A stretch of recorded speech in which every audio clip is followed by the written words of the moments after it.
জয় বাংলা, জয় বঙ্গবন্ধু। আমাদের কপাল খারাপ, এবারের উপজেলা নির্বাচনে নৌকা প্রতীক নাই, তাই একটা বহু বছর ধরে শোনা মন্ত্র শুনতে পারবো না।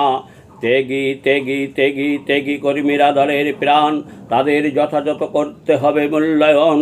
তারা অভিমানী হতে পারে কিছু না পাবার জন্য, কিন্তু তারা বেঈমান না। নৌকার বাহিরে তারা যাবে না, নৌকা ছাড়া তারা ভোট দিবে না। ত্যাগীদের যথাযথ মূল্যায়ন করা বন্ধ হবে না। চলছে চলছে চলবে যতদিন দল ক্ষমতায় থাকে ইনশাআল্লাহ। হয়তো অনেকে মনে করেন আমাদের মতো পাগলদের রক্তে হয়েছিল রাজপথ লাল।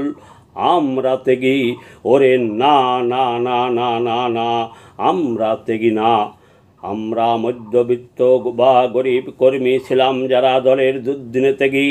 তখন মাথা নত না করে অনেক কিছু হারিয়ে আন্দোলন সংগ্রাম করে বিএনপি জামাত পুলিশের মার খেয়ে জেল জুলুম ভোগ করে এখন ডিজিটাল বাংলাদেশে কেউ পাগল, কেউ পচা, কেউ হয়েছে দাগি।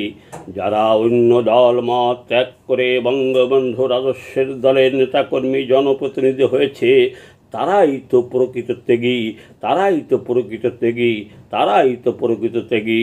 ডিজিটাল বাংলাদেশ হয়েছে, স্মার্ট বাংলাদেশ গড়তে হবে, স্মার্ট কর্মী লাগিবে। ডিজিটাল স্মার্টের মানে আমার জানা নাই, তবে সারা বাংলাদেশে আমাদের মতো পচা দাগি পাগলদের যারা বড় ছোট নেতা নেত্রী এমপি মন্ত্রী মহোদয় মূল্যায়ন করে, তাদের মুজিবীয় স্যালুট জানাই, মুজিবীয় স্যালুট জানাই, মুজিবীয় স্যালুট জানাই।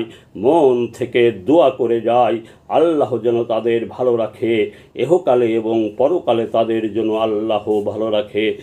আর যারা পাগল পচা দাগি বলে আমাদের অবহেলা করে আমাদের আন্দোলনের ফসল অন্যদের নিয়ে খায়, তাদের মন থেকে ঘৃণা করে বলে যাব তারা ভুয়া, তারা ভুয়া, তারা ভুয়া।